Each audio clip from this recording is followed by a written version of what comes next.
Good afternoon, everybody. My name is Malika Sathi, and welcome to the Women in Identity inaugural webinar in Australia. I'm privileged to be your host today. I'm one of the ambassadors for Women in Identity in Australia, alongside Carolina Gallegos. I work at Attard, and I lead the cyber intelligence business, which includes digital identity. Carolina and I are very excited to host our very first panel today. And we've got some amazing panelists, Margo, Mary, and Agnieszka. I'll introduce our panelists to you shortly. But to kick off, I want to tell you a little bit about what Women in Identity is about. So this group was set up in the UK by a woman called Emma Lindley and some of her colleagues just over a year ago. So it was June 2019. So we're a pretty new organization. It is a not-for-profit organization and completely volunteer-led. So there's many of us across the globe very passionate about the subject that want to volunteer and be part of this community. As we all know, so in terms of why the organization was set up, we know and we've all experienced in our own working lives that women are underrepresented in tech and identity. So I think Emma and some of her colleagues got together and put a group together that can ideate and create opportunities to network with other women that are working in this field and have similar backgrounds. But very quickly, it evolved to something quite a lot more than that. So Women in Identity wants to really now be a catalyst for change to help create and support a more diverse workforce in the identity industry and technology more broadly. We hope to inspire industry professionals to design solutions that are more inclusive and cater for lots of different use cases that serve a diverse set of users.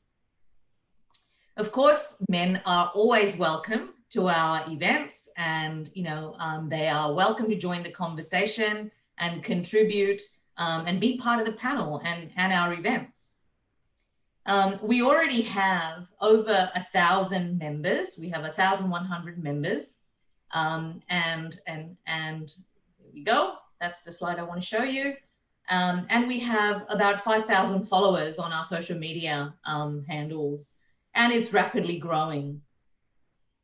We also have 15 ambassadors across 10 countries, and there is really strong interest from women that are keen to be change champions and stimulate discussion in this emerging area.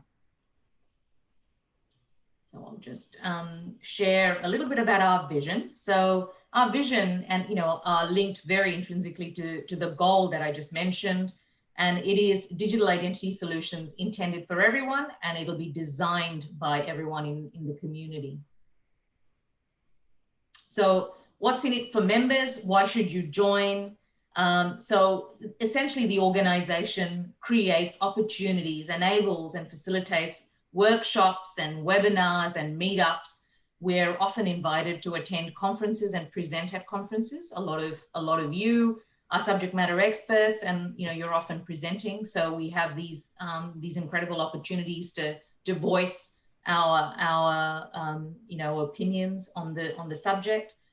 Women in Identity also organizes virtual coffee breaks and global in-conversation sessions where we invite experts across the globe to talk about various topics in the identity arena.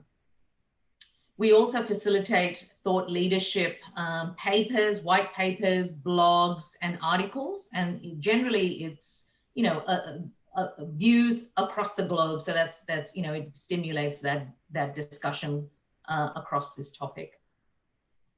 We're also planning talent development at a grassroots level through mentor programs, internships, and job boards. There's market analysis and insights. There's research that is being kicked off with the help of our sponsors.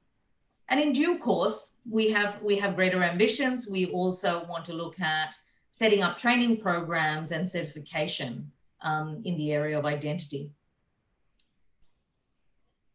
So let me share a little bit about, how this all happens, how we're funded, and a little bit about sponsorship. So, pretty much all our activities are funded through sponsorships. We're really happy, thankful to the companies listed for their resources and their support. And a lot of the companies that you see on the screen now are our current sponsors. There's different levels of sponsorship. So if your organization wants to be a sponsor, we'd love it. Carolina and I would love to hear from you. So please reach out to us and we can provide you some more information. Okay, and so where can you find some more info about Women in Identity? So we're very active in the social media space. So we're on LinkedIn and Twitter. Hopefully you saw the details of this webinar on LinkedIn. And if you want to sign up, if you want to register and access some of the other resources that we have available, you can register at womeninidentity.org. So there are a whole bunch of excellent resources and articles available. So please join us, sign up. I want to touch on the ambassadors. So as I was saying, there were about 15 ambassadors already around the globe. Carolina and I are leading the charge here in Australia, of course, with a lot of support from, people in the industry that join us on the panel. So I want to pause there and introduce Carolina. Carolina, do you want to introduce yourself, please? And why you joined? Definitely. So my name is Carolina Gallegos, and it's really nice to see so many familiar faces in the audience today. I actually look after risk for Visa. I'm based in Sydney, and I've been in risk for a big part of my career. And I didn't really get involved into the identity space until it was about developing standards locally in Australia through a couple of industry bodies. And that's where that ensuring that security aspect of it was the primary goal.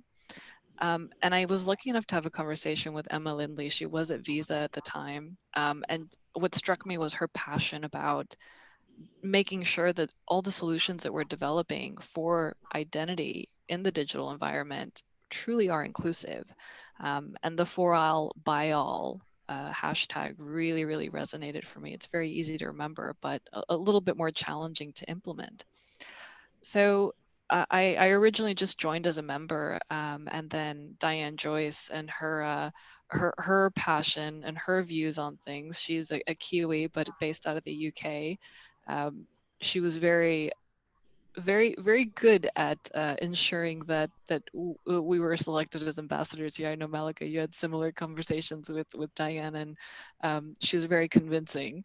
So that's ultimately how my journey into identity and women in identity in particular, and in the longer term, one of the things that I would like to be more involved in is around having more technical guidance and recommendation on how those solutions could be developed to ensure that inclusiveness. Back over to you, Malika. Thank you, Carolina. So I want to kick off the panel. Now, I'm sure all of you are waiting to hear from our amazing panelists. So let me briefly introduce our panelists. So we have Agnieszka. Agnieszka completed a mechanical engineering degree from Monash University and has held a range of roles since, initially in Melbourne, and then Agnieszka moved to the UK, so she worked in London, and she has recently relocated back to Melbourne. Agnieszka has supported large financial organizations, specifically tier 1 global banks, in delivering complex complex transformation programs across risk, regulatory, operational, and IT landscapes. Focusing in particular on financial crime, AML, and so the anti-money laundering and counter-terrorist financing, sanction screening, fraud, and modern slavery. So they're the areas of specialization, all of which, in some shape do relate back to digital identity and are pretty important to digital identity. As a working mother, Agnieszka is deeply committed to bringing a more equal environment to all, in the workforce, specifically looking to keep mums in jobs after having children and supporting women entering the workforce. So Agnieszka, great to have you on the panel. Our next panelist is Margo Stephen. Margo currently heads up Australia Post's digital identity business with overall responsibility for market growth, strategy, and development. Australia Post's digital identity is an award-winning, innovative, secure, smartphone-based solution for individuals to easily prove who they are online and in person, and for businesses and government to identify their customers. Margo's previous roles span consulting, product, strategy, commercial, operations, delivery, including leading multinational business and technology transformation programs across Australia, as well as the UK. And last but not least, Mary Attard. So Mary leads PwC's Identity and Access Management team and is part of PwC's Cybersecurity and Digital Trust practice. Mary has over 14 years experience in financial services, leading and delivering large-scale business transformation and technology projects. Mary has a passion for revolutionizing processes and systems to drive business performance while balancing the intricacies of effective risk management.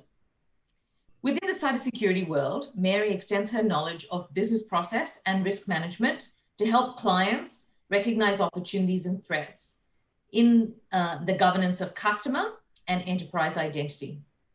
So we have an amazing panel for you today, and Carolina has kindly offered to moderate. So without further ado, I'll hand you over to Carolina to kick off the panel. Thank you so much for joining today. Thanks, Malika. So as you've heard, we have some amazing women who are leading the charge essentially in the identity space. And I wanted to start off by asking each one of you to provide a little bit of background into how identity fits into your day-to-day or anything that you're particularly passionate about in the work that you're doing from an identity perspective. So I might start off with Margo, what your thoughts are on the subject. Sure, thanks Carolina. So obviously with a title like Head of Digital ID, identity is pretty central to my role at Australia Post. Most people probably don't think of Australia Post when they think of identity, but we've actually have four main business areas and identity is one of them. So obviously we've got mail and parcels. We've also got payments and financial services, and the other one is identity. So digital ID sits within this broader group. And within our broader identity group, we do things like police checks, employment verification, passport photos, and we also perform a number of services on behalf of government customers like DFAT. So we do a lot of the passport processing. So we've got a pretty broad and long history in identity at Australia Post. And I guess, digital identity is the new frontier for us. So digital ID has been in market for about 3 years now, and I joined Australia Post to work in digital identity and pretty early on in the journey.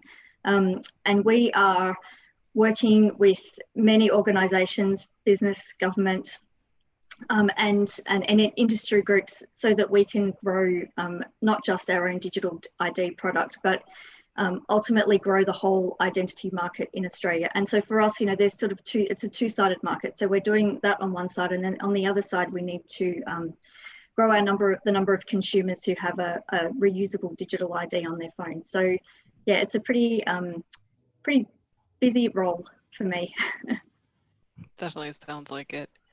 So Mary, you've got a slightly different view in terms of the enterprise identity management component. Can you tell us a little bit more about what your day-to-day looks like? Yeah, sure. So coming from a tech transformation background, I joined digital identity space to actually bring the human element into tech transformation. And one of the areas that we focus on quite a bit at PwC is the enterprise identity and access management space. That's been a key focus for us. And that's about making sure that the organization is secure. It's important that consumers can trust the organizations, whether that's private or public sector, that they're working with, and making sure that, that trust, which we're going to touch on quite a bit today, is there. So the team that I lead works with all sectors, making sure that we have an understanding and great processes in place around how identities are managed within an organisation, and now more broadly working in the space of how do we make sure that citizens and customers are safe when interacting with organisations and government services. So pretty exciting space to be in, and fantastic to be able to bring in the process and human side of what we do in identity to support that technology as well. Yeah, definitely. There's always that balance between the technology and the machine learning and the AI, the buzzwords, but also balancing that with that human element to make sure that it's fit for purpose. So Agnieszka, I'll go to you in terms of what your work and how that weaves into the digital identity aspect. Thank you, Carolina. Thank you, Malika. And hi, everyone. Good afternoon. Thank you for the opportunity. It's great to be here, to be surrounded by such fabulous women and leaders in the area. And I just realized my teeth have got a bit of bling going on there. So apologies for that. I look like a rapper, but that's okay. It's brilliant. So yeah. It's part of your identity now. Exactly. Exactly. So I've been away I've been pretty much in the UK for 20 years and recently got back. I'm now consulting at Bendigo Bank, leading transformation for financial crime risk. And I've really spent the last 12 years in financial crime risk, working across AML, CTF, as Malika already mentioned, and sanctions. And all that time really was spent implementing solutions in control frameworks, so policies, procedures, technology solutions, and then the organizations that underpin these. Initially setting up global standards, so making sure that we talk about risk and AML in the same way across the organization. And one organization I worked at, we were across all regions and in 86 jurisdictions. So it was about finding the right balance and setting the right level of standard across the board, which I think is something that we will be looking at in digital identity similarly too. After I worked in kind of risk, AML risk, financial crime risk for a while, I kind of moved into general customer onboarding across all business lines and for all different customer types. And this led to a kind of general interest around providing the right customer journey with the right customer experience. We know, and I'm sure everyone knows personally, how poor onboarding journeys are for clients. Very few organizations actually do them well. Some have put a lot of effort into it, and the organizations clearly where I worked have done this well. But it is very difficult to do this properly because of all the different elements of this. You've got regulatory and risk management. You've got to have the right experience for customers and for employees as well. Organizations now are realizing that if employees have poor experience where they've got to go to 3 different systems, they don't have a workflow, and then the data isn't there, it's not retrievable, they make mistakes, and then they don't feel comfortable in what they do. So employee experience is just as important these days as client experience.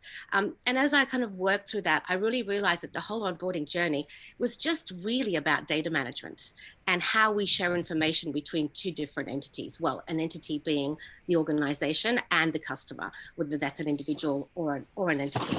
And so really what I became interested in and started looking at is, the whole process around asking a client for information is just really gathering certain data points, identifying that customer through those data points, and then verifying that information through the documents that we collect. And then obviously once you have that information, you need to then store it in the right format. It needs to be secure and it needs to be retrievable. So it doesn't sound that complicated, but boy, it has been overcomplicated and under-engineered.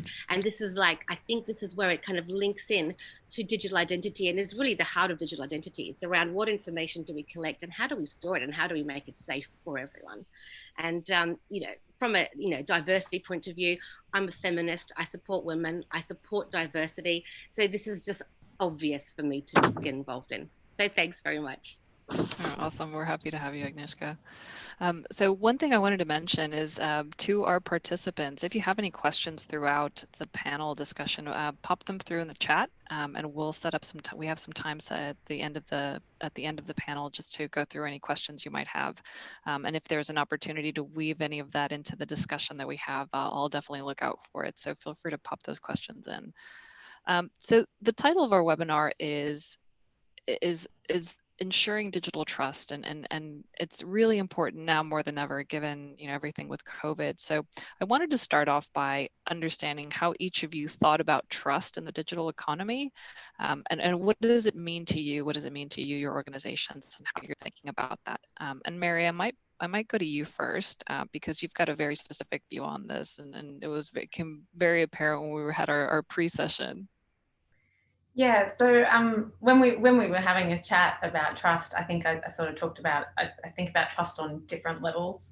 And as a consumer, if I'm looking at an organization or government service, and I consider the organization as a whole, so that's, do I trust the individuals that are running that organization? What's their public persona and the way that they interact in the market, and how they behave, the values of that organization. And then also, and I don't know whether this is because I've moved into cyber in the last 5 years, but it's become really more important around the organization's own security. So if they're not trusting their own assets, if they're not protecting those assets and making cybersecurity a priority, and maintaining that they're not under attack, and they're not appearing in the news as having breaches and things like that, then would I trust them to provide a service to me with my own customer, my own information, my own personal data?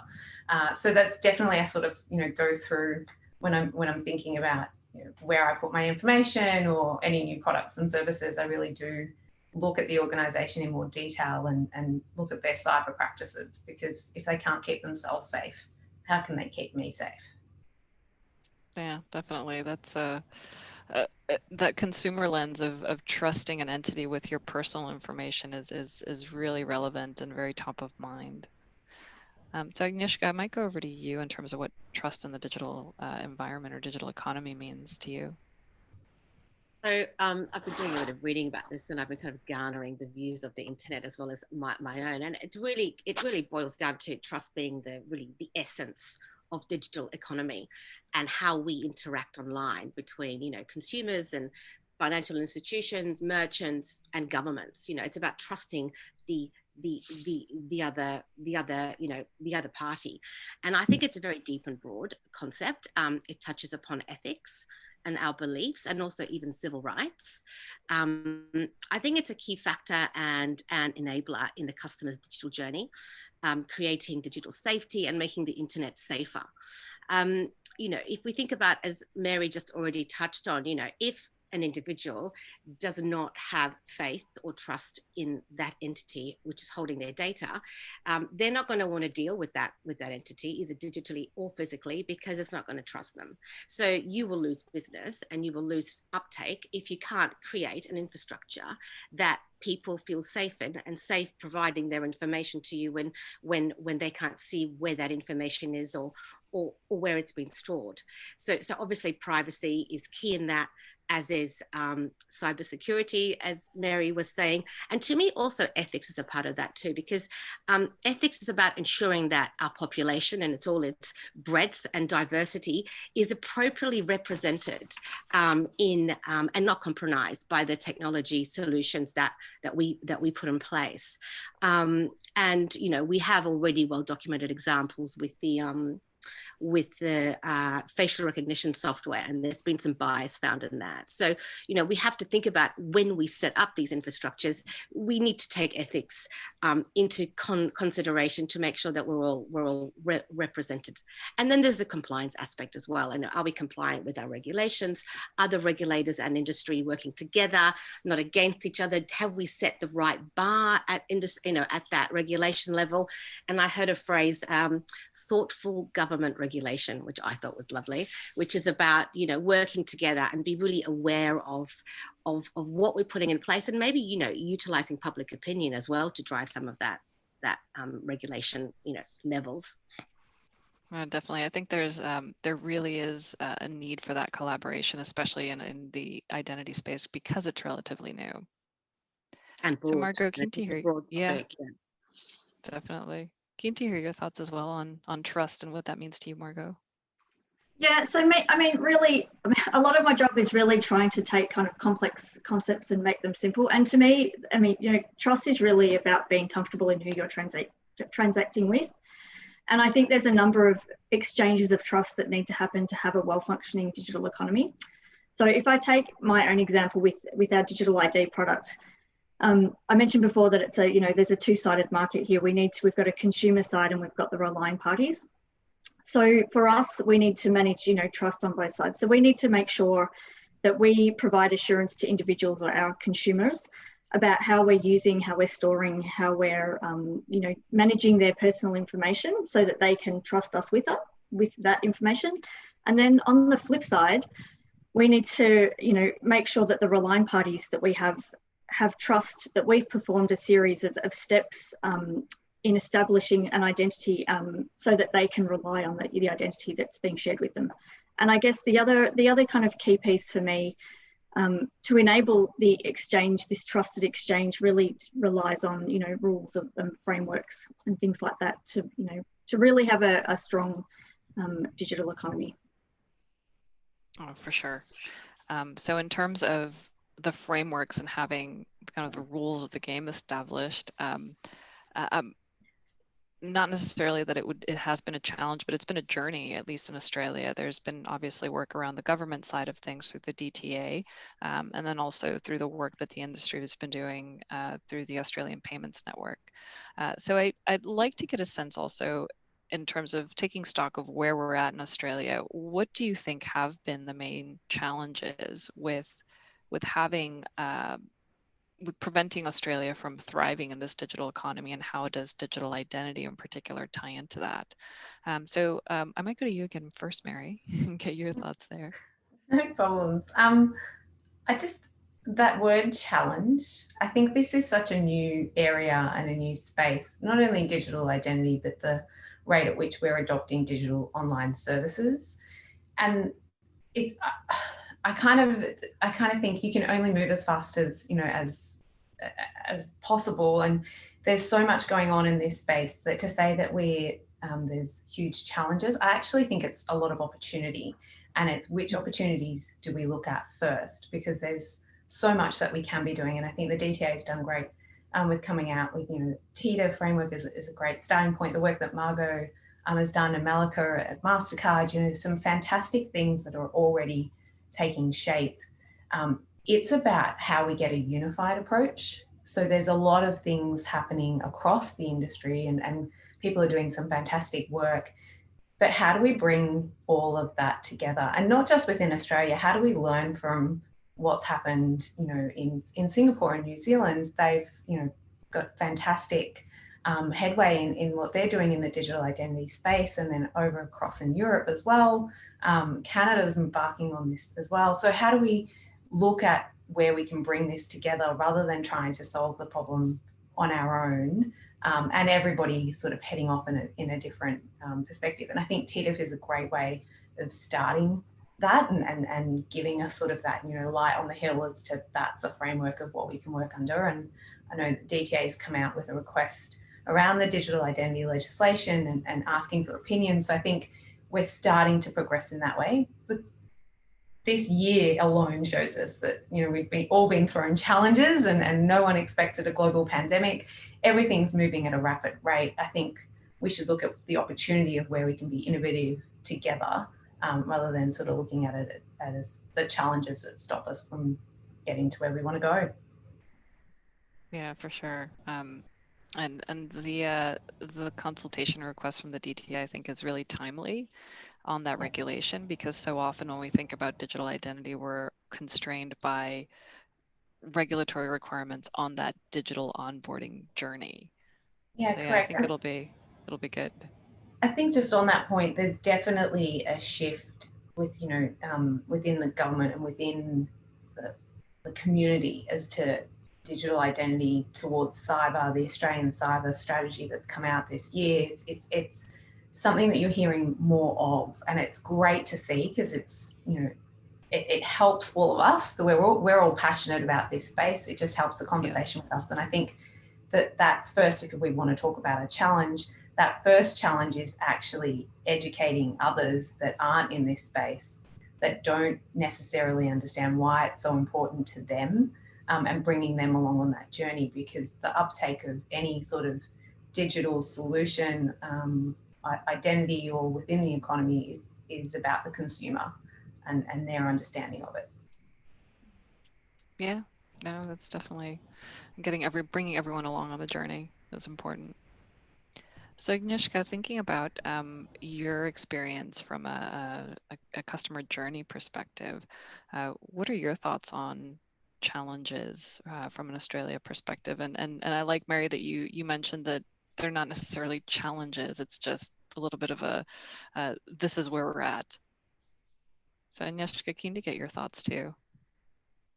So look, I've only been back a year, so I'm going to qualify everything I'm going to say with, this is my experience in the time that I've been back, which is not too long. So look, I think from an infrastructure point of view, Australia's still got a bit way to go.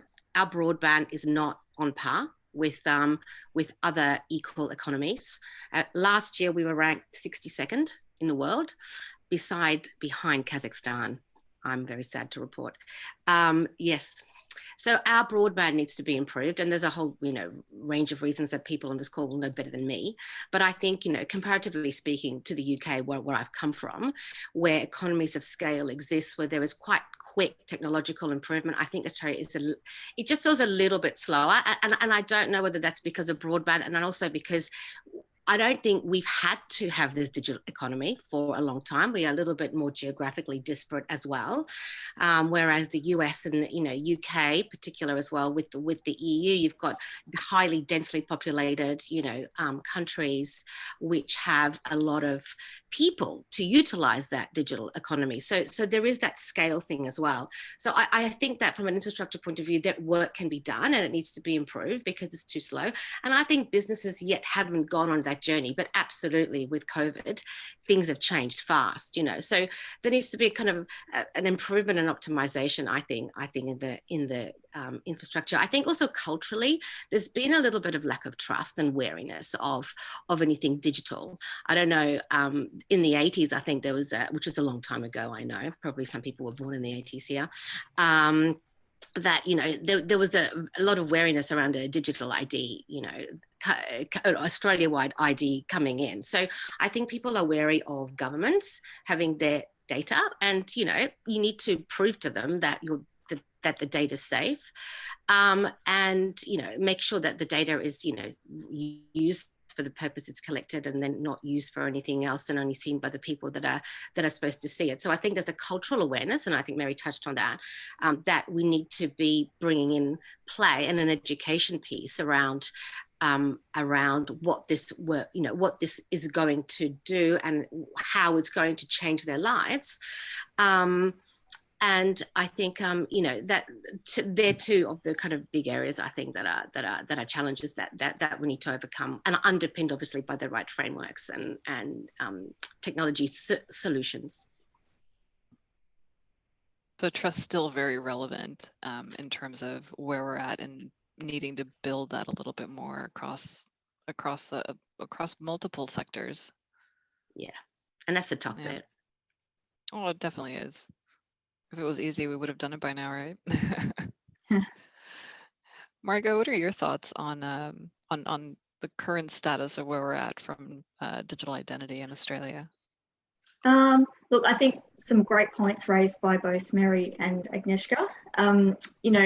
I wholeheartedly agree that, consumer attitudes are really key to being able to grow this. But I think it's really about how do we make digital identity just part of everybody's everyday life? That to me is the real challenge, and that's how it grows. And that involves a number of different factors. Trust is obviously key to that. But I guess just touching on, I kind of link to the, this discussion, those of us who remember the 80s and that Australia card debate, and, no political leader wants to touch anything that's related to, anything related to the Australia card or this notion of a single national identifier. So one of the key things that underpins, what the DTA is doing and a number of others is really about choice. It's giving consumers choice about who their identity provider is. And obviously we're big advocates for that. And I guess, putting that onto the flip side, when Mary was talking about having a unified system. So, I mean, at Australia Post, we've been accredited under the TDIF. But we're also working, with the Australian Payments Network on Trust ID, and also, with MasterCard, who are taking a more global approach to this in terms of the framework.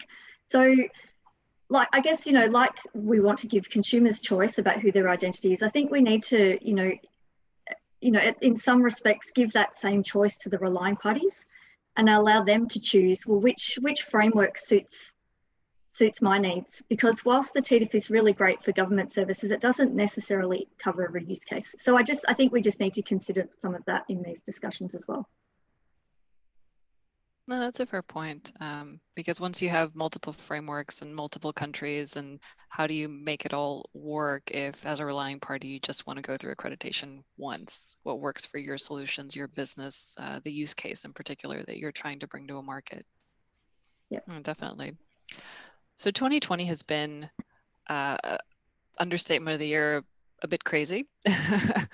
and COVID has highlighted some inefficiencies, and yes, you touched on the connectivity, the broadband, how that infrastructure seems to be lacking compared to other developed markets around the world. And thinking of COVID, and hindsight is always 2020. If we had a digital identity solution in market that was ready, it was interoperable, consumers were actively using, how would that have helped solve some of these challenges that we had with businesses having to close their face-to-face environment, going online for the first time in many cases, consumers having to access services online for the first time in many cases? So I'm keen to get your thoughts on that. And I might go to Mary again on this one. This space, it would be amazing if we could rewind, have a digital identity solution, and then take this year again. It would be very different, and I'm sure there'd be a few businesses out there who kind of wish that they'd put some of their digital channels ahead on their investment, because it has been a struggle for businesses to readjust their operating models to meet customers in a new digital market. Now, hindsight is a beautiful thing. I think what we need to take from those lessons is, well, more people have now shifted to digital services. Are they likely to go back to the traditional way of, whether it's retail or whether it's rental properties? Even I had friends who were looking at a rental property online and never actually saw the property before they moved in. It was all sort of done over the internet, which is fantastic that they were able to do that and get into a new place. But would you do that in a non-COVID situation? That's yet to be seen. So I think there's some adaptability that needs to happen from a business perspective. But there's a lot that we can take as lessons learned as to how we now adapt and move forward, because there's so many services that, had they been there, like pharmaceuticals, being able to apply to get your medication sent online without having to go out, vulnerable members of the community not having to face into that would have been fantastic. Telehealth is a great example of how we've adapted. Imagine what you could do with an ID solution that allows you to authenticate for other services similar to health as well in a broader context. So there's, again, park challenges. I see this as a great opportunity for us to sort of reset what we do from here, and a great lesson for where were the gaps over the last 12 months that we've seen in the market. And this will be some innovative plays from some great tech, thought leaders out there, and some fantastic people that will come out with some market plays in this space. Yeah, I definitely think it goes back to the consumer's choice and the example you gave about rental. And if you had the choice to do it online versus physically visiting the property where COVID wasn't a concern, which would you prefer? And I would expect that there are some scenarios where the online experience is perfectly fine. Personally, I would probably want to go and look at the place, but that's just likewise. It's a bit of a risk, but I thought it was creative that rental organisations were doing that. So, for sure. Margo, what are your thoughts on how we could have addressed some of the challenges with COVID a bit more head on, with a more broadly accepted digital identity offering? So I think, I've probably been living this for the last 9 months. We've been actually helping customers in some of the use cases that Mary talked about. We've helped customers solve those problems. Real estate's one of them, online pharmacy and being able to deliver pharmaceuticals. So, we have been living this, but I guess, if I think more broadly about how, rather than it just being Australia Post, if there truly was a national scheme in production with choice for consumers as to who manages their digital identity, I think one of the really obvious things for COVID would have been having a national contact tracing scheme, having, and maybe with a little bit more privacy at its heart. I don't know if anyone's been out shopping over the last few weeks, but I went on Saturday and had to fill in my details into so many different apps after I've scanned a QR code. So I think something like that would be great to be done at a national level, and I think you could do it in a way that means that you're not necessarily sharing all the information about yourself. You're sharing what's needed for that particular transaction. And I guess the other thing, over recent days we've seen lots of talk about vaccine being available, and so I see that a digital identity scheme could be really useful in linking your identity and storing credentials, and attributes like your COVID status. So basically it could allow us to open up borders both between states and also internationally as well. But I think key to this, it'd be great if it was, in this case, if you could do it nationally, so as an Australian we can do things as opposed to a Victorian. No, definitely. And I was just having that conversation with friends about the vaccine last night and reflecting on the little yellow cardboard passport thing we used to have when you had to prove that you had had your yellow fever vaccination if you'd visited certain countries in Latin America, for example. So I'm hopeful that we're not transporting this little cardboard paper showing proof that we've had this vaccine and something more refined in a digital environment. So yes, hopeful that is in the wild sooner rather than later. Carolina, just Agnieszka, yeah. Sorry, just on that, there's actually conversations around, people creating a digital vaccine identification so that you can prove that you've been vaccinated. And I know some of the airlines have come out and made comments in this space, and there's that. And I think it comes back to that trust conversation. Do I want somebody else to have my vaccination record for me to be able to potentially travel overseas or, cross borders within the country potentially. So I think there's, we're going to face into more questions around that vaccination side of things and how do we do something, to Margo's point, from a national perspective rather than state by state. Yeah, that becomes a challenge. And again, that trust element keeps coming back as to trusting that at a national level we'll be able to share only the information that you need versus PII that could potentially be breached. So yes, definitely. And Agnieszka, your thoughts on what digital identity could have looked like during the COVID world? Look, it's been covered pretty well. I actually don't have that much more to add. Suffice to say, you know, obviously telehealth, obviously being able to access vaccines quickly without going anywhere, and also supporting more vulnerable people, I would say, in either getting benefits or getting any kind of support throughout the kind of lockdown and epidemic, so they don't have to go outside. So it's really about accessibility and services to be able to get to certain people who are a bit more vulnerable. So that's, that would be my definitely. Yeah. So we've talked about a couple of themes around trust, around privacy, around access, and you know, hindsight 2020, we've had the view as to what that could have looked like, and in some instances, what it did look like during COVID. But thinking about digital identity more broadly, and thinking about what that future state looks like, and this could be, you know, hopefully it's not 5 years from now. Hopefully it's, you know, 12 to 18 months from now. But what would that future state look like? How do you envision that digital identity being accepted widely and used widely for different services in Australia? And I will actually go to Margo for you on that one.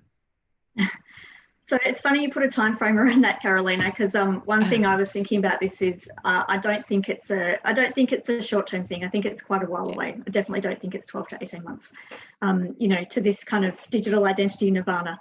So that's fair. You know, we've been in market since 2017. So I know how, you know, hard, even it is just from our perspective, how hard it is to, you know, grow this in a number of different areas. But I think, you know, for me, it's, you know, identity is just part of a job that you're trying to do. So whether you're trying to, you know, prove your age to get into a nightclub, or you're trying to do a police check, the identity piece is just one part of that job that you're trying to do.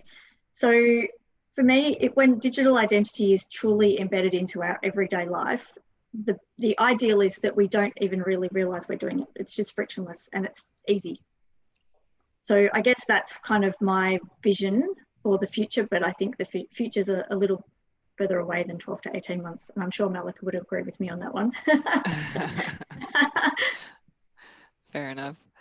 Mary, what about you? What are your thoughts about what that future looks like? I'd have and to again, no time stamp on there. Yeah, Leaving it open. I have to agree with Margo. I don't think it's, you know, 12 to 18 months. But I think it's great, that idea of a utopia where it is seamless and you're not actually realizing that you're using it. We all have mobile phones now, if you think back a little while ago. And I think we had this conversation the other day. You didn't use them. Now I can't leave the house without mine. Like my bank cards are on there. Where I've parked my car is, you know, my phone remembers that, like all sorts of things. And I think that's where we need to get to with digital identity, where it's just sort of integrated in our everyday interactions. I think what we need to focus on is that, coming back to that consumer citizen side of things, and how do we help them understand the benefits of it and the value to them personally as to how this can help. Because I think that's going to be one of the biggest barriers to getting to that seamlessness, is how quickly people adopt that technology and that way of thinking. Yeah, definitely. Agnieszka, any additional thoughts on what that future looks like? I know you're very much about the consumer aspect and the education and the awareness as well. So I think that's very relevant. Any other thoughts?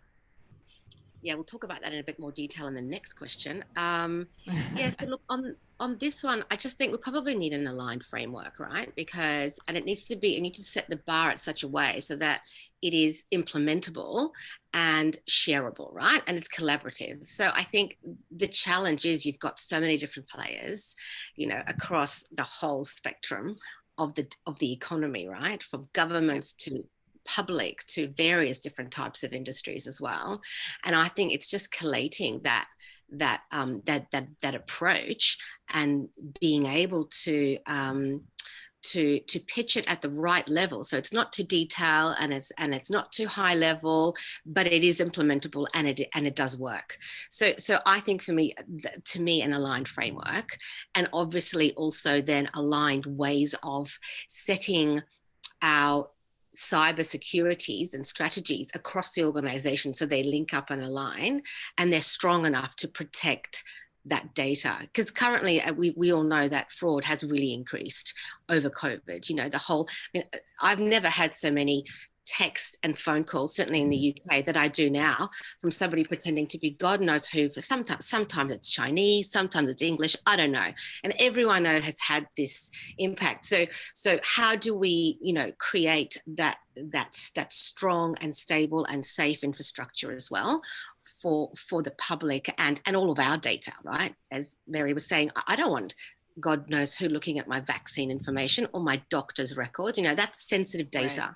So, you know, it's also put in the right level, you know, which data is sensitive, what do you share, what don't you share? So it's just the whole thing really. And yes, it's a long time away, but you can't start doing things, just, you got to take baby steps, I think. So thinking about those baby steps in particular, and you also mentioned the protection of the elderly population and our vulnerable population around ensuring that they have the access that they need, and that, you know, true to the women identity vision, that we're building solutions for all by all. How do we bridge that gap, and how do we get there? What do those baby steps look like? And just conscious that you've got quite a few participants that are attending that can potentially help us with bridging that gap. So what would your call to action be to them? So look, I think, so obviously framework design and data privacy and structuring is one thing, but the two things that came to me when I was thinking about this, and one is, and Mary touched upon it earlier, what is the value proposition and what is the customer experience, right? So you've got to define what it is that digital identity is, right? And it can't be defined by people like me, some boring financial institution person, right? It needs to be done by people who are skilled marketeers and like tech gurus, futurists, I don't know.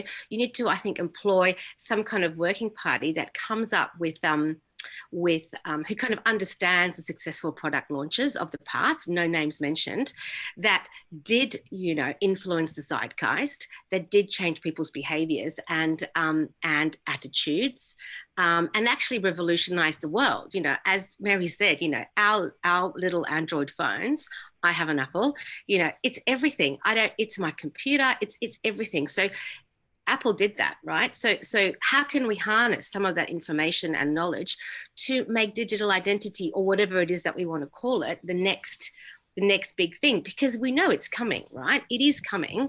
It's just a matter of when, and how quickly we get there, or how slowly and how painfully really determines how the industry sets itself up with support from the government, right? So for me, that is one thing. And you could set up, you know, focus groups. You could cut that product by demographic, which is, you know, teens. Yeah. My 8-year-old has a different view to a 12-year-old I know, and has a different view to another 18.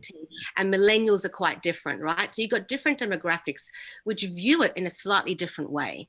So take up some focus groups and just learn what it is that people see, the benefits from all those. And then you might need a bit of a value proposition that is quite broad, that covers different, you know, the different parts of the community. And then you need to communicate it, right? You need to change, you need to win hearts and minds. So that is by taking people on the journey. You know, what is it? How are you going to do it? Dispel any fears and any myths that people have. Understand that there's a balance of information. You know, don't kill people with too much technical jargon, because they're just going to go away. My you know, people I know, you know, when I talk about what I do, they just glaze over literally. So you just do need to pitch it at the right level, right? So, and again, you've got skilled communication PR people to do it. So there's an education element, which was touched on before, around what the, you know, to alleviate some of the concerns that people have around data and privacy. You may need to launch a public awareness campaign. But to me, it's that two key things. Decide what it is that we're doing. And then secondly, how do you communicate it and take people on the journey? And that could all be done in parallel while you're figuring out the hard technical stuff. Right? That can be done, doing at the same time. Right. And then you've got to come up with implementation plans. You know, that's what I do all the time. You know, it's fun. You need to put some pilots in place. You need to decide how you cut the pilot. Do you do it by demographic? Do you do it by industry? Do you run it through a charity? You know, Microsoft has got a joint venture with Accenture and some charities to vaccinate children and adults in Africa. And what they're doing is that while they're doing that vaccination, they're also then giving those underbanked, they're called unbanked and underbanked people, you know, access to a digital identity and some kind of footprint that they exist. So maybe you partner with some sort of, you know, with a charity or an NGO or not-for-profit, and maybe push some stuff that, you know, that will do some good as well at the same time while you're piloting that particular concept. And then when you implement, you got to do it by tranches, and you do a staggered approach, and then you learn, and then you move on. So you got to break it up into small kind of, you know, deliverable bits.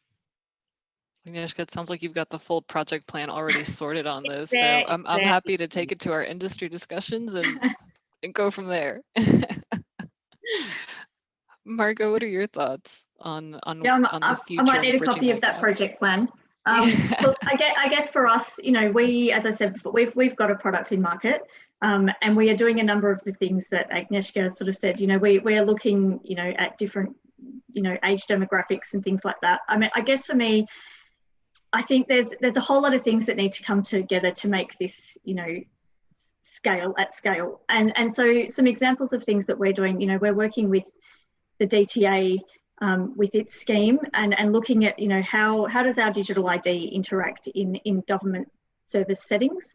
And likewise, I think it was yesterday in the media, you know, we've been doing some work with MasterCard, where we're, you know, working with MasterCard, and then we did a pilot with them where digital ID was used with students at Deakin Uni to see how, you know, what was their experience in signing up using digital ID to be able to access the exam portal. So we're doing all of this stuff to be able to gain knowledge, to be able to, you know, further educate people, to grow the market, you know.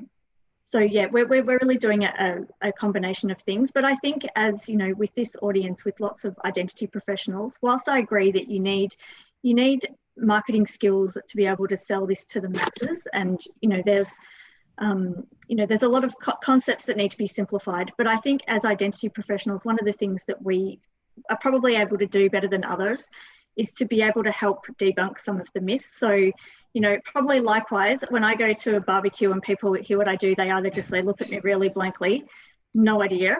And then when you tell them about what you do, they go, oh God, why would I want that? I don't want my information, you know, stored in a pot so that you can go in and check it all up. So I guess, you know, one of the things that I always do is, you know, be able to tell some of those things. So if I take the example of this, you know, for example, a COVID passport, as we've been looking at, you know, from a digital ID perspective, you as an individual are only sharing information that you're consenting to share. You have to give explicit consent to share every piece of information. And likewise, the way that our data is stored and encrypted means that, you know, no one in my team can go in and access anything. It is impossible. So, you know, it's getting some of that message out there that, you know, it's not just a big honeypot of information that we thought we'd just throw together like a big database so that, you know, we've got lots of information about people so that we can spy on people. It's none of that. It's, you know, it's a very customer centric and secure way for people to store the information to be able to share it easily in other transactions. So I think as identity providers, you know, or as identity specialists, I think that's the kind of thing that we as an industry can really help promote. Okay. I definitely like the idea of debunking the myths, and it's just that trust is such a baseline, and it really is relevant with everything that we're talking about in the digital identity world. So, Mary, final thoughts from you on how we can bridge that gap? Call to action for the industry. Yeah, I think there's some great points highlighted there. I think the thing that I would call out is more around that education piece and awareness. And it's not just from a digital identity perspective. I think there's a lot of awareness that we need to bring to people in the community around cyber and data risk and you know, trust. Who can you trust? What can you trust them with? And you, Margo, touched on its consent. I don't think a lot of the community realizes that they're giving consent, and when you often click the T's and C's at the bottom, I mean, how many of us read the privacy on signing up do. for new apps, or well, how many other people are reading those? I know. You know, and understanding that. And I think there's some work to be done in making, you know, some of those statements ease of reading and accessible to people that aren't familiar with that sort of language, so that they understand what they're going into. So there's definitely an education piece, but I'm also think that this isn't going away, and the amount of work that needs to be done in this space is just going to continue to grow. And I have only been in the identity space for about 3.5 years, and completely passionate about it. And what I would love to see is more people come into this space from a diverse background. I'll put up my hands. I'm an accountant by background, and have worked in financial services. I don't come from a technology background, but I love being in this space. How many more people can we attract into identity, into cybersecurity, that come with a diversity of thought? And I think, you know, that's definitely to the core of what Women in Identity is about.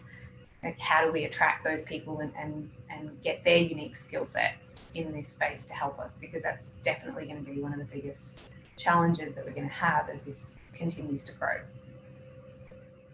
Definitely.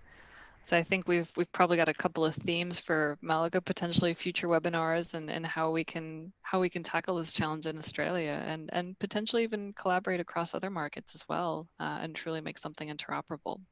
So we do have a few questions in Q&A, and I'll probably start off by reading some of those off. And the question is, do you think that Australia or even the world is ready for something like open banking? Given the current environment is seeing a large spike in fraud and identity theft, do you think this will impact progression of the open banking platform between banks and institutions?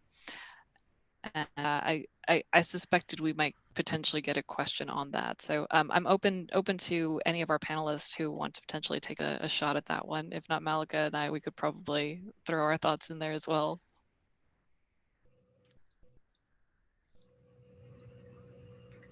I'm happy to talk about open banking from a security perspective, and there's a lot of work being done in that space. I don't know that, and I'm not necessarily really close to the open banking space, so it is more just sort of my opinion. There's definitely work that we need to do to make sure that we are protecting that data and the privacy and getting the infrastructure right. You know, Agnieszka has talked about that earlier. I think the infrastructure side of things is really important to make sure that that exchange of information is safe. But you know, the situation that we're in at the moment with heightened fraud and heightened cyber attacks, you know, that is just a call to arms, and making sure that we are, you know, and you're seeing that in organisations investing in the right space to protect that data, and now more than ever. And I think that's sort of been something that, you know, people have been calling out for in organisations, and necessarily not getting the same amount of attention, and now that's paramount. So sort of just a little bit of a viewpoint. Yeah, definitely. I'll probably add that I find that open banking is here, right? It's already, the CDR is already live. Our big banks are already participating. They've built the infrastructure. They're making some of that data available. And I think the consumer awareness component of it is where it hasn't necessarily taken off, because consumers aren't necessarily aware that they can share that data with another provider to get a better rate on a credit card or on a home loan, whatever the case is. That use case hasn't necessarily resonated enough with consumers out there to really take advantage of it. And as the other industries outside of just the banking industry, as we're talking about telcos, insurance, and all of that coming on board, I think it'll be more relevant for consumers to really have a view as to, you know, what's in it for me. So I think that consumer awareness will become a little bit more important as the CDR progresses. Anybody else have thoughts on open banking? Well, I think it's almost here, as we said, right? So I don't think it's going to impact the progression. It might impact, it's around the education, I think, and around what's the uptake, you know, because this is the same thing all the time. Like, policies are written, big implementations are done, and then only later there is the thought about how we're going to embed it and what does it actually mean, right, for the users or for the population. So it's here, I mean, in terms of, but it just depends how it's utilized. It may be underutilized for quite a while, initially. No, for sure. I've got another question here about, and this one's for you, Agnieszka.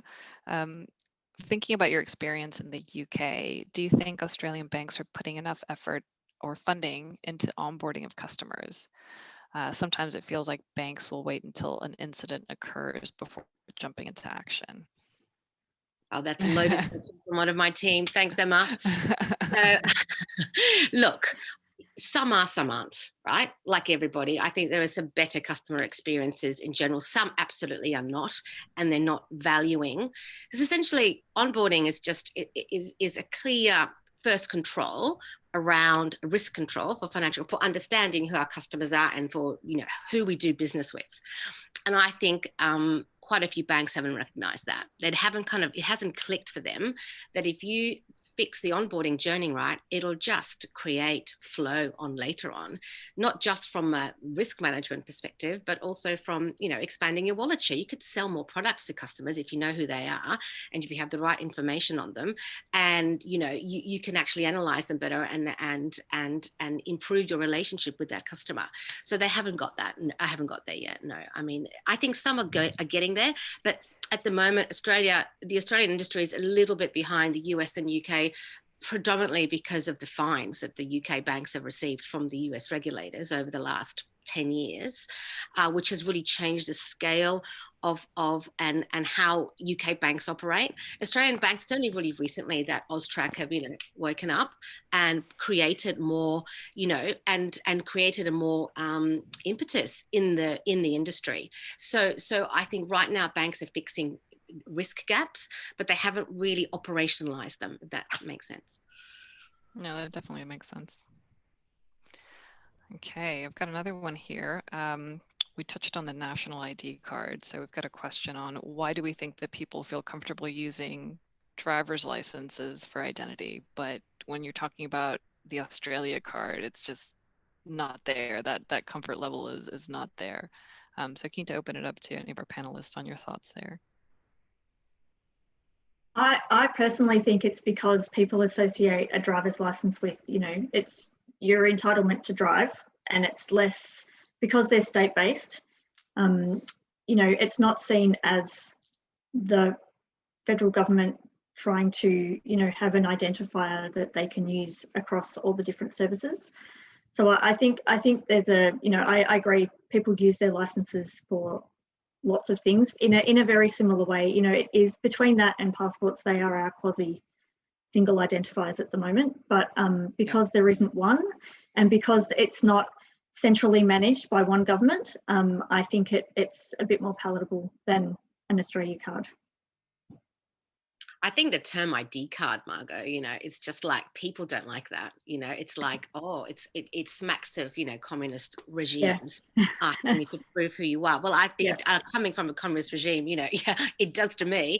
Whereas a passport is your passport to travel, and a license is your passport to drive. So there is an there is a use case, for the utilization of that. Whereas an ID card is just so somebody else can identify me when they see fit.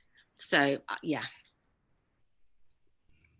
Also, I'd add to that the timing of the Australian ID card. Yeah. I mean, that, it's never really been broached again since, in the 80s. And I was quite little, but I do remember sort of, my parents' reaction to it. And I think if you change the name, but if you had that conversation today, you might find that there would be a different reaction to that, in the sense that millennials and younger generations aren't as concerned with how they're identified. Like Google, Apple, Netflix has an algorithm on them, Instagram, TikTok. Like there is so much data about how they consume information and their lives that I don't know if the same sentiment would exist.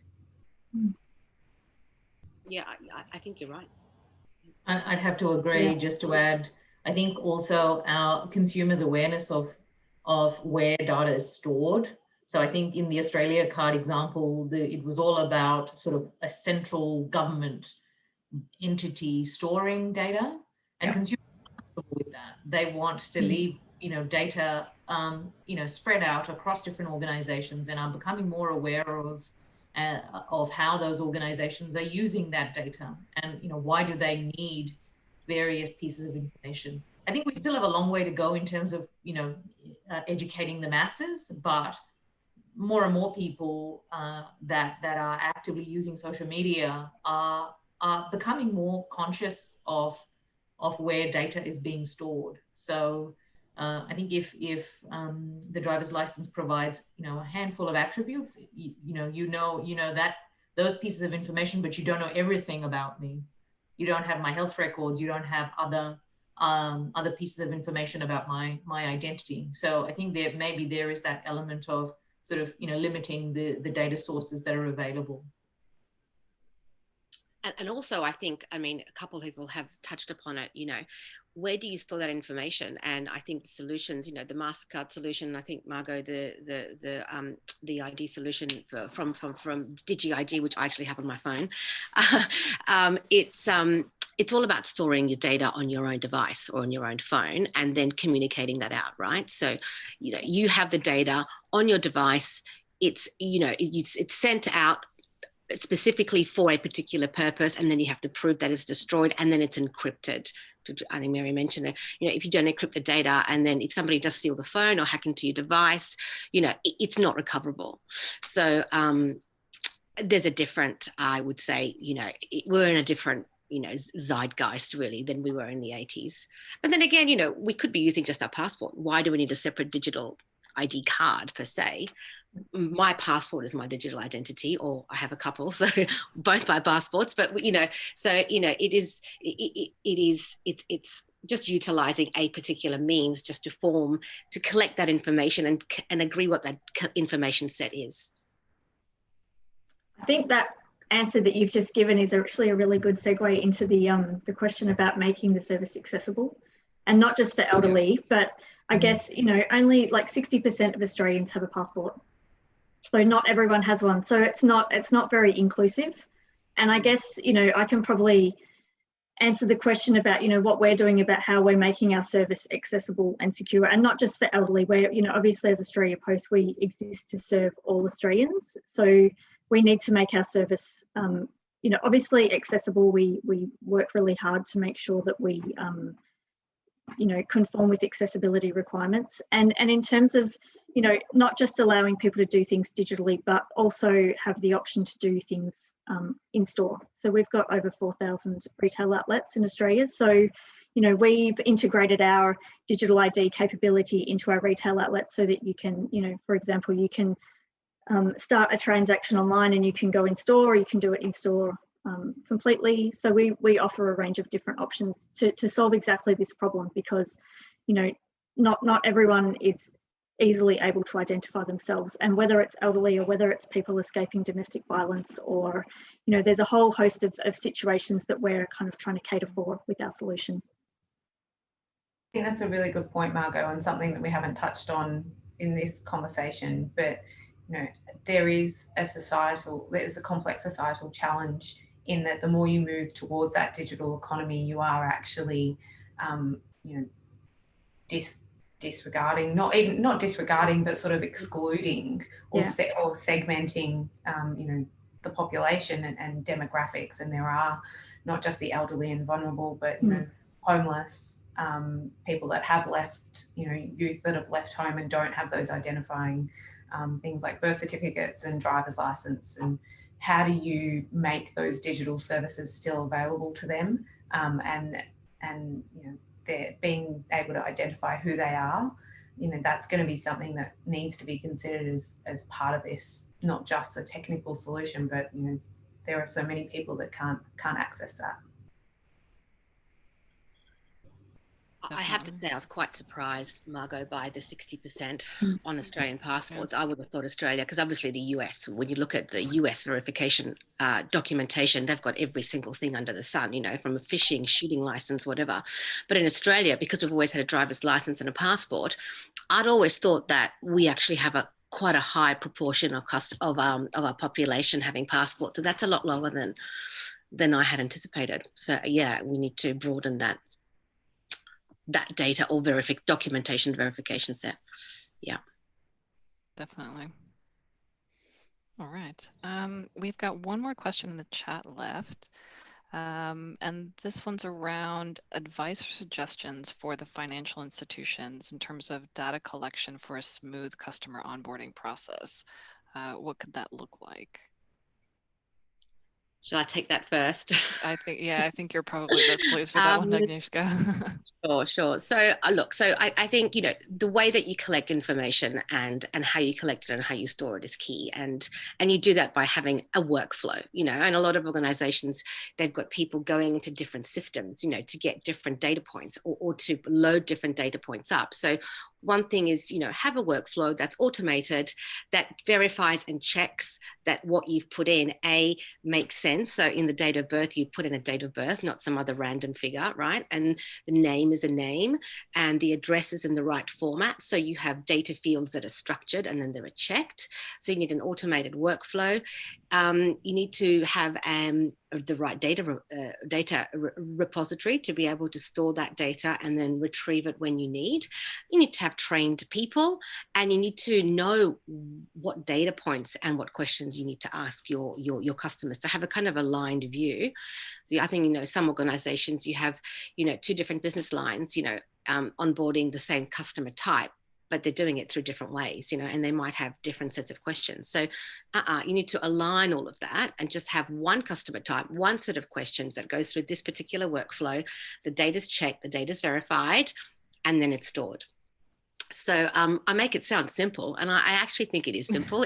It's just the way banks are built. Banks are built, technology on technology, legacy process on legacy process, Yeah. And then you build up a culture, and then you build behaviors, and then you build, organizational problems that are difficult to unpick and unwind. And I think just to add to that, one thing I would say is, so that's a kind of very internal bank view. But if you kind of take it up a level and look at the industry, I guess, in general, it's looking about, and obviously this links into regulations that are driving the bank's policies about, that actually drive these onboarding processes as well. But it's probably really thinking about, what information do I really need to be able to onboard this person? Do I really need them to enter in their driver's license number? Do I really need their passport? Do I really need that? Because I think that's one of the challenges that's constraining onboarding. I mean, it would be remiss of me not to say that obviously we can solve that problem using our own digital ID product and make it very frictionless. But, one of the challenges is that, we share, basically we're sharing with you a verified identity. So we've done the work to verify an identity to a particular assurance level, and the banks need to accept that we've undertaken this process and accept that verified identity, rather than making you go old school and pull out your wallet and enter in all that information that then you have to store and manage, from a privacy perspective from a while. So I think there's, some regulatory change and, policy change that needs to happen to really, really improve these onboarding processes to make them, a lot less frictionful. Reliability, to be able to rely on a partner, to be able to use their information. I mean, it's key. I totally agree, Margo. Totally. Yeah, definitely. So we've touched on quite a few topics, not just that underlying component of trust in digital identity. And I think at some point it would be good for us to have future sessions just unpicking and diving a little bit deeper into a couple of these. And with that in mind, Malik, I might turn it back over to you just to talk about what's next for our chapter in Australia. Sure, Carolina, thank you very much. So we are really hoping that 2021 gives us the opportunity to hold some more workshops and face-to-face sessions, so that we can delve into some of the topics that were discussed today. So Carolina and I will look to organize at least a couple of sessions next year, maybe one in Sydney and one in Melbourne. So please keep an eye out if you're interested in this space. Please keep an eye out on LinkedIn. Do reach out to any of us. I'm sure the panelists would be happy to take questions, any further questions that you might have as well. We're really thankful that you could join today, and do stay in touch. Brilliant. I just want to extend another thank you to our panelists. It's been amazing just getting to know you a little bit more after just brief introductions and industry-wise. So happy to have you on board the Women in Identity journey, and looking forward to future collaborations. Thank you. Thank you. Thank you all for joining. Thank you very much. Bye now.